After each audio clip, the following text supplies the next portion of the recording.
The ideas of fair play, the ideas that schools can be a centerpiece in teaching kids both integrity and empathy, the idea that all prior knowledge, all future knowledge is based on prior knowledge, so that you have to connect what you're trying to teach to kids to something they already know and can understand, and better yet, give them an opportunity to apply it into the real world. We were founded to do that. If you take 45-minute classes, and instead of meeting 45 minutes every day, you meet 90 minutes every other day, it looks like the same number of minutes, but the fact that you're not ending a class every 45 minutes and the students are packing up their materials and getting ready to go to the next class, you've actually gained 13 instructional minutes. The intensives, though, solved a completely different problem, and that is the growing need for individual classes to get out in the real world.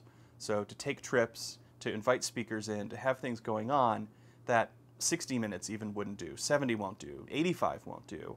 And although they were trying to get these things done before, they would do so by sacrificing other courses. So the Gries Center is our urban extension campus. It gives us the opportunity to connect the curriculum to Cleveland in a really real way. We can take kids here and we can launch projects from here, and it really invites teachers to incorporate the city in ways that we can do from the classroom, but I think it's not quite as powerful as when you're walking around and you're actually here. We knew that we would need a select group of teachers, sort of 25 to 30 folks, who were going to be able to teach the intensives. And they would have to prepare curricula that would last more than 5 hours. I think the feedback that we get is that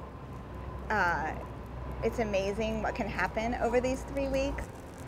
The spring intensive for the 9th graders, we set it up where students were finishing the Odyssey, and in the afternoon we were giving them little tasters of the 5 topics that they could choose from. At the end of the first week, they could select from these topics. The AP US History class took the trip to Charleston, which I think was an opportunity. Again, they could not have done that during the rotation. They would have taken 2 days out of those students' classes. That was important. So Mr. Newman and I introduced the whole grade to art and architecture by doing a lecture on mythology, but then taking them to the Cleveland Museum of Art, where they had to look for mythological programs in the art that they saw there. The beautiful thing about Hawkins' core principles, its original founding principles, is that they're every bit as relevant today as they were 100 years ago. Ideas like fair play and ideas like helping kids apply knowledge out in the real world live in everything we do.